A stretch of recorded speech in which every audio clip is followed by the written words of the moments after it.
Hola, ¿qué tal amigos? Soy Luis Novoa y en esta ocasión voy a hablarles sobre el árbol de directorios como parte del proceso de particionado de discos duros del cual bueno les estaba hablando en los últimos videos y que forma parte precisamente de la instalación general de Linux, de la cual he estado hablando en esta serie de videos. Bueno, pues siguiendo con nuestra ruta de instalación, seguimos en el paso 4 en la partición, en la sección de particionar nuestro disco duro de almacenamiento. Y bueno, el motivo de hablarles hoy precisamente del árbol de directorios de nuestro Linux es precisamente determinar cuál podría ser el tamaño recomendado para algunas de las particiones que podrían almacenar estos directorios en nuestro disco duro o en nuestra unidad donde vayamos a almacenar nuestro sistema operativo Linux.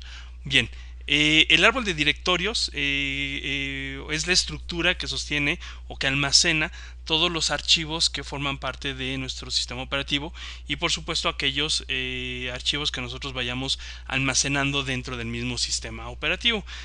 Vamos a encontrar pues los archivos de las aplicaciones, archivos para configurar estas aplicaciones, archivos que alimentan de alguna manera a estas aplicaciones. Más adelantito hablaremos precisamente de todo esto.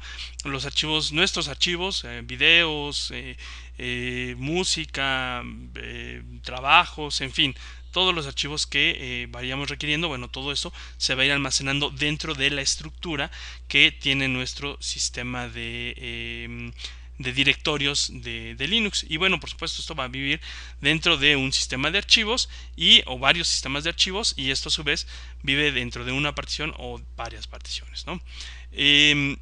En Unix todo, absolutamente todo lo que integra el sistema es visto como un archivo. Esto es muy importante tenerlo bien en mente, porque pues de esta manera se nos va a hacer más fácil entender cómo es que funciona nuestro Linux. Eh, bueno, por supuesto, al ser un archivo, pues va a encontrar algún punto, o va a encontrar algún lugar dentro de esta estructura de archivos. Por ejemplo, si nosotros hablamos de los discos duros, las particiones de las que hablábamos en un video anterior, pues encontramos, por ejemplo, que nuestra partición primaria, nuestra primera partición primaria, pues la vamos a encontrar en diagonal dev, diagonal SDA1, por ejemplo, ¿no? Eso pues quiere decir que para el sistema SDA1 es un archivo, aunque para nosotros sea una partición dentro del disco duro. Y si nosotros direccionamos un flujo de información hacia ese archivo, pues lo que vamos a conseguir es escribir datos dentro de esa partición. Por supuesto, esto lo vamos a tratar más a profundidad más adelante, pero bueno, sirva esto como un preámbulo a estos temas. Ahora bien, todo nuestro sistema de archivos parte de un directorio que se llama directorio raíz o root, porque bueno, pues la traducción al inglés de esta palabra raíz pues es root. Y bueno, la manera de identificarla es a través de una diagonal, que es precisamente la que se muestra exactamente abajo del árbol que tienen ustedes en su pantalla. Ahí es donde se encuentra precisamente el símbolo que representa a esta unidad. En algunos otros sistemas operativos, por ejemplo el sistema operativo de los vidrios, ustedes van a encontrar que pues tienen una unidad C, una unidad D, una unidad E. Esta nomenclatura pues sí complica un poquito el saber si estamos hablando de un disco duro o estamos hablando de una partición. Como ya hablamos en un video anterior, pues con la nomenclatura que se utiliza en Unix o en Linux, pues es más fácil saber si estamos accediendo a una partición que tiene todo un disco duro o a una partición que es un pedacito solamente del disco duro. Y bueno, precisamente esta unidad C, por ejemplo, así sin ningún otro directorio, pues sería una representación muy burda tal vez de lo que es nuestro directorio root. ¿Por qué? Porque, como les comento, de root parten todos los demás sistemas de archivos. Si yo tengo dos particiones, pues entonces esas dos particiones se van a encontrar en alguna ruta que su origen es la diagonal. A diferencia de ese otro sistema operativo del que estamos hablando, en el que puedes tener una unidad C o una unidad D. ¿Sí? Entonces en Unix solamente vamos a tener nuestro root.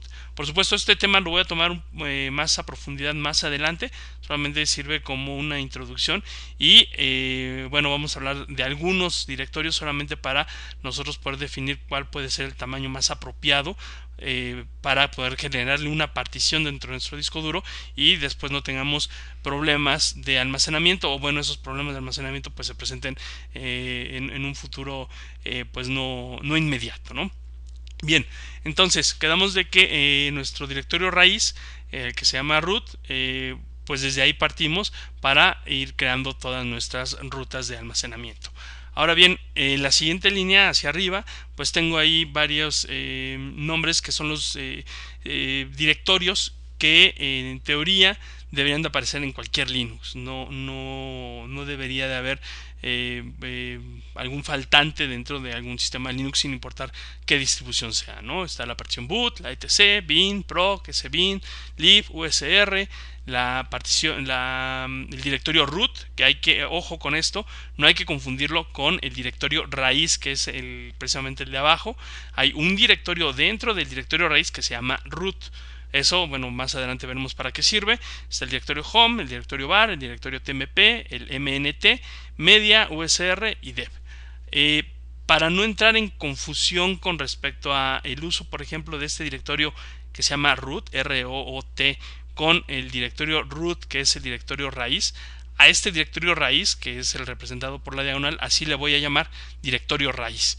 Y bueno, el uso para el cual se utiliza también root dentro de Unix, bueno, más adelante les explicaré para qué otra cosa nombramos con ese nombre, y por supuesto también buscaré algún término para que no nos confundamos, ¿no? Cuando hablemos del directorio raíz, bueno, pues sabemos que es la diagonal, y cuando hablemos de esa otra cosa de las que más adelante hablaremos, qué significa qué otro significado tiene este root, le daremos otro significado para no tener precisamente esta confusión. Bien, ahora bien, dentro de esta pantalla he pintado de verde 4 directorios. Estos 4 directorios son los que normalmente se mapean o se instalan o la información que van a almacenar se configura el sistema para que se almacene en una partición aislada, en una partición diferente. ¿Por qué? Porque son directorios que tienen una dinámica de archivos muy grande. Esto es, por ejemplo, el directorio home, que es el directorio en donde se almacenan los archivos de usuario, pues tiende a crecer muy rápido. ¿Por qué? Porque nosotros como usuarios pues metemos ahí nuestros archivos de música, nuestros videos, nuestros trabajos, en fin, ¿no? Entonces este directorio empieza a crecer muy rápido, ¿no? En el caso de los demás directorios, bueno, más adelante veremos para qué sirven y más o menos podríamos determinar cuál es el tamaño que podríamos nosotros asignarles a estas particiones. Y en el caso de los demás directorios, bueno, su crecimiento no es tan rápido, entonces pues no habría la necesidad de crearles o de instalarlos dentro de una partición separada, por lo que bueno, todos ellos pueden vivir dentro de una misma partición, y los que están en verde, por cuestiones de tamaño o por cuestiones de rendimiento o por cuestiones de proteger un poco nuestro sistema, pues los deberíamos de aislar, aunque bueno, no es indispensable, pero bueno, eso lo iremos platicando un poquito más adelante en este video.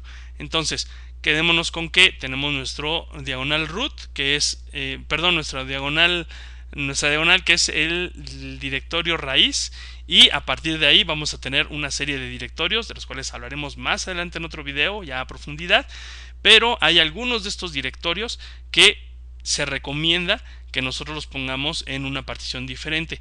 No es indispensable, pero pues es una buena práctica. Bien, ahora sí, vayámonos con estos directorios que hablábamos, que estaban pintados en verde originalmente. El primer directorio, bueno, pues es el directorio raíz, que es en donde se almacenan todos los archivos, o desde donde van a salir todos los archivos, y en donde vamos a montar las particiones y las unidades externas para desde ahí tener acceso a ellas. Entonces, al ser el origen de todo nuestro árbol de directorios, pues se recomienda que pues no tenga más, bueno, tenga alrededor de 20, 30 gigas, ya que bueno, ahí se van a almacenar muchos archivos que son de sistema, y pues le damos un poquito de espacio para poder almacenar más datos de sistema, pero pues sin preocuparnos mucho porque pues vaya a crecer muy rápido, ¿no? Con 20, 30 gigabytes es suficiente si es que los tienen, y se recomienda utilizar un sistema con journaling. X4 pues es tal vez la recomendación de momento, que pues es un sistema de archivos bastante estable y pues bueno, es el que se utiliza por default en los sistemas Linux.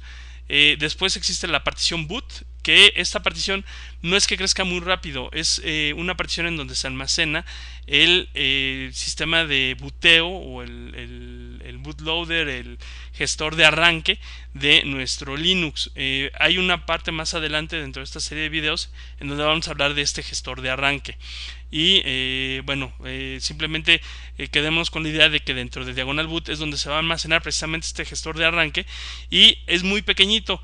No se recomienda que tenga más de 200 megas, y bueno, puede tener una partición tipo EXT2 que no es tan sofisticada como XT4, y bueno, se recomienda que se quede separada del resto del sistema por si en algún momento se llega a tener algún problema con, por ejemplo, la partición donde se almacena nuestro directorio raíz, pues de todas formas nosotros podamos hacer algo para recuperar la información que tengamos en nuestro sistema en nuestro sistema instalado. Si boot llega a vivir dentro de la misma partición de raíz, y esta partición por algún motivo se degrada o se descompone, se borra, algo le pasa, entonces va a ser muy difícil poder, bueno, no es difícil, pero pues digamos que vamos a tener que utilizar algunas otras técnicas para poder acceder a nuestro sistema. En cambio, si tenemos boot, bueno, podríamos por ahí hacer algunos pequeños trucos para recuperar nuestro sistema un poquito más rápido.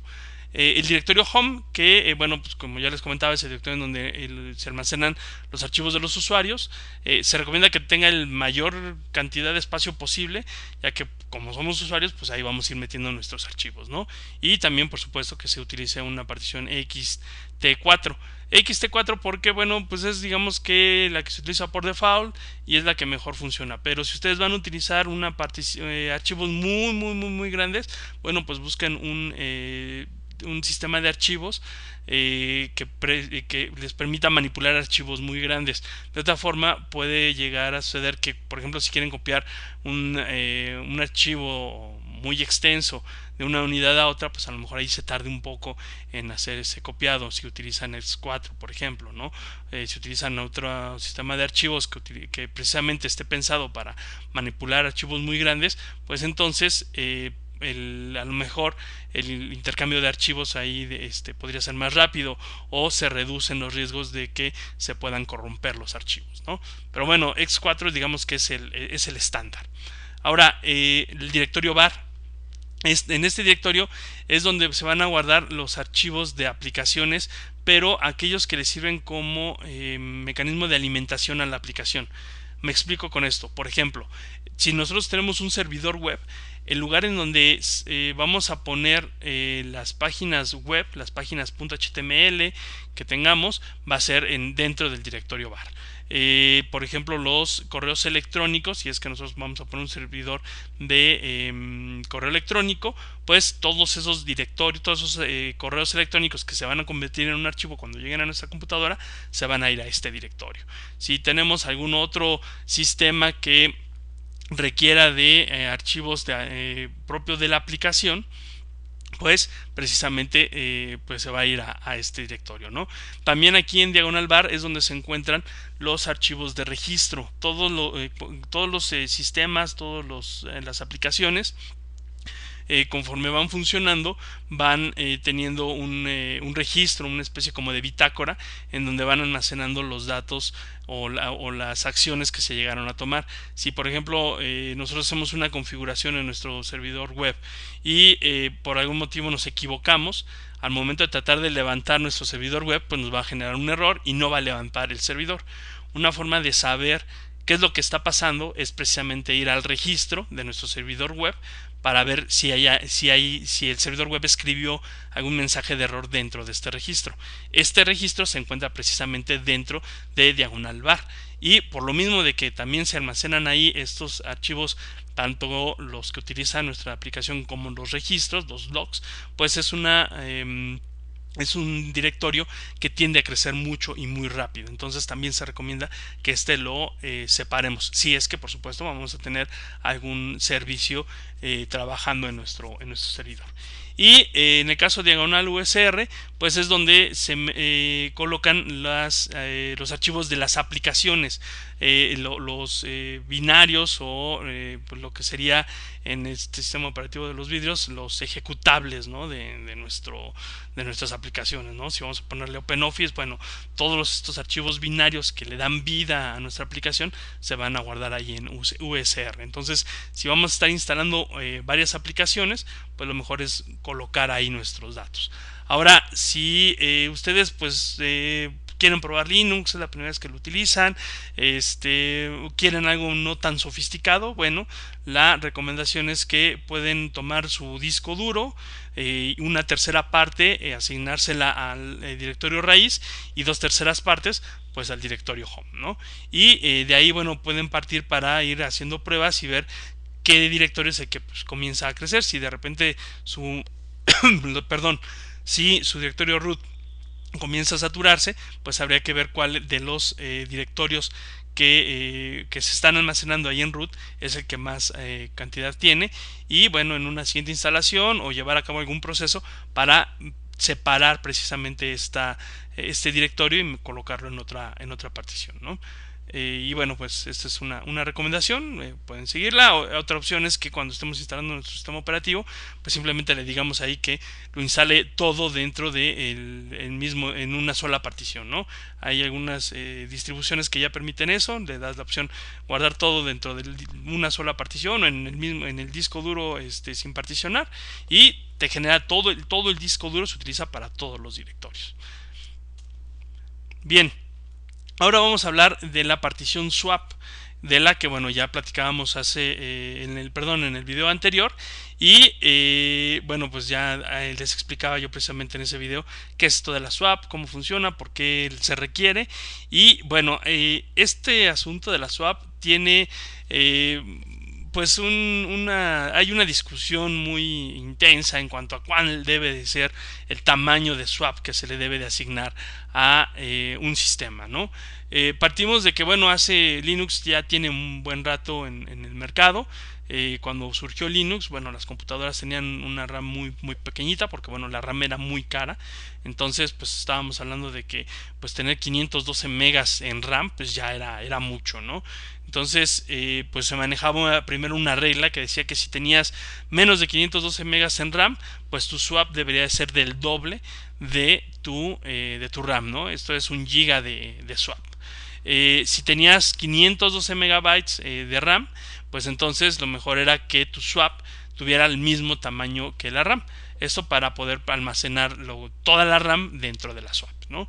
Pero bueno, el tiempo pasó y el costo de la memoria RAM pues fue reduciéndose, al grado de que bueno, ahora ya podemos tener computadoras con gigas de memoria RAM, ¿no? 1, 2, 4, 8, 16, incluso 32 o más, ¿no? En el caso de algunos servidores. Y bueno, pues cambió la regla.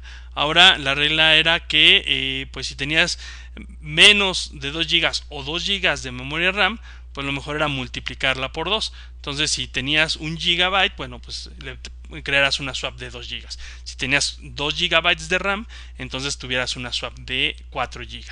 Después se dice, si tienes más de 2 GB, pues entonces divídelo entre 2. Entonces, esto es, si tienes 3 GB de RAM, bueno, pues que tu swap sea de 1.5 GB, ¿no? O si tienes 4 GB, bueno, pues que tu swap sea de 4. Pero, pues, ¿qué pasa si yo tengo una RAM un servidor con una RAM de 32 GB? pues ni modo que genere una swap de 16. Entonces aquí empieza a haber como que un detallito ahí medio incongruente, ¿no? Yo con la experiencia que he tenido de instalar Linux, pues les doy yo tres recomendaciones. Una es para las PCs, que si tienes precisamente de 2 gigas hacia abajo de RAM, pongas una swap de el doble de la RAM que tengas. Esto es, como les comentaba, si tienes 1 giga, pues le pongas 2 gigas de swap. Si tienes 2 gigas de RAM, le pongas 4 gigas de swap. Si tienes más de 2 gigabytes de RAM, pues entonces lo divides entre dos, como es, digamos, que la regla más moderna, ¿no? Siempre y cuando tu swap no rebase 4 gigabytes, lo que comentábamos. Si tienes un servidor o a lo mejor una laptop de estas superpoderosas que te permite tener 32 gigabytes de RAM, pues no sería necesario tener más de 4 gigas, ¿no? En el caso de las PCs. Ahora, si lo que vas a hacer es instalar en una laptop, mi recomendación es que tu swap sea del doble de la RAM. ¿Por qué? Porque cuando nosotros utilizamos laptops, en las laptops tenemos la disponibilidad de hibernar o de sí, el proceso de invernación de nuestra laptop. Lo que sucede ahí es que el estado de la memoria RAM, cuando nosotros precisamente hacemos o suspensión, perdón, se me había ido el otro término, suspender nuestra computadora, pues lo que se hace es que toda la información que está en la memoria RAM se va a ir a almacenar precisamente a la swap, que es precisamente el disco duro. Entonces, cuando nosotros suspendemos nuestra computadora, se hace una copia de la RAM completa a la swap y se apaga la computadora. Cuando nosotros la volvemos a encender, se toma la información que está en el disco duro dentro de la swap y se coloca en la memoria RAM, precisamente para regresar al estado en el que habíamos dejado nuestra computadora antes de suspenderlo. ¿Qué sucede si nosotros tenemos saturada nuestra RAM con nuestros, vamos a poner 2 gigas que tengamos de RAM, y además tenemos información dentro de nuestra swap? Pues que al momento de hacer esta copia, algo de información de nuestra RAM se puede llegar a perder. Entonces mi recomendación es que si tienen una laptop, si están utilizando dentro de una laptop y tienen poquita RAM, abajo de 2 gigas, pues tengan una swap de el doble de su memoria RAM. Si tienen más memoria RAM, no sé, 4 gigas, 8 gigas, pues te generan una swap del mismo tamaño de la RAM. ¿Por qué esta recomendación? Bueno, porque si ya tenemos 8 gigas, 16 gigas, pues va a ser muy difícil que lleguemos a saturar nuestra memoria RAM. Al menos aquí en el 2014, a lo mejor en el futuro sí se requerirá de más espacio, ¿no? Pero si tenemos un sistema de 16 gigas, pues tener una swap de 16 gigas para almacenar toda esa información pues es suficiente, ¿no? Tener una swap más pequeña que la RAM dentro de una laptop, pues precisamente nos puede generar problemas cuando suspendamos la laptop. Entonces mi recomendación, insisto, es que al menos tengamos la misma cantidad de swap que de RAM en las laptops. Si tenemos poquita memoria, entonces el doble de swap que de memoria RAM. Y en la parte de los servers, bueno, pues la swap puede ser la mitad de la RAM que tengamos instalada, siempre y cuando, bueno, pues la RAM no vaya más allá de 16 gigas. Si tenemos más memoria RAM, pues la recomendación es tener una swap pues no mayor a ese espacio. Ahora, en el caso de los servidores, aquí es una cuestión interesante. Cuando un servidor empieza a utilizar espacio y la aplicación que está sirviendo, el servidor web, el servidor de correo electrónico, el servidor de directorios, empieza a utilizar la swap, entonces el servicio se va a comenzar a degradar. La recomendación aquí es mejor instalar más RAM. ¿Para qué? Pues para que el servicio siga funcionando. Recordemos que cuando el sistema empieza a enviar información a la swap, empezamos a tener una penalización de rendimiento, de performance. Entonces, si mi aplicación, si mi servidor web empieza a mandar información a la swap, entonces mi servidor web va a empezar a sufrir en cuanto al rendimiento, porque va a tardar mucho tiempo en recuperar la información desde el disco duro para llevarla al procesador. Entonces, aquí la recomendación es tener una swap pues no muy grande, y sí tener mucha memoria. Ahora, Aquí en el caso de los servidores y también de las PCs y las laptops, recordemos que si se nos llega a acabar la swap, podemos nosotros generar un archivo de swap en una partición que tengamos libre, que no tengamos saturada, o que en donde tengamos espacio para almacenar. Eh, Eso, bueno, por supuesto, en un video próximo les voy a platicar cómo precisamente podemos generar estos archivos swap. Podemos llevar la swap a a esa partición libre donde hay espacio, y ahí colocar un archivo y que ese archivo nos funcione como swap. Y bueno, pues de mi parte es todo. Agradezco mucho su atención a estos videos. Por favor, sus dudas, sus comentarios, déjenlos aquí en el área de comentarios de YouTube. Sus deditos ahí arriba si les gusta el video, sus deditos abajo si no les gusta. Suscríbanse al canal para que, bueno, vayan, sepan el momento que yo voy subiendo los videos. Procuro subirlos los lunes, a más tardar los martes. Luego se me complica un poquito subirlos los lunes, pero bueno, a más tardar los martes, antes de mediodía, procuro ya tener los videos de la semana disponibles en YouTube. Y bueno, a través de su suscripción, bueno, ustedes se enteran de que ya hay material nuevo. Y bueno, pues insisto, sus comentarios positivos, bueno, me sirven a mí para seguir con esta labor. Sus comentarios negativos me sirven para mejorar este proyecto. Y por supuesto, los deditos arriba y abajo pues también son bastante gratificantes. Se los agradezco sus deditos arriba, y también si no les gusta, pues el dedito abajo también es valioso. Eso, bueno, insisto, me sirve a mí para saber que pues estoy haciendo un buen trabajo o necesito hacer algún cambio para mejorar estos videos. Bien, les agradezco mucho su atención y nos vemos en el siguiente video.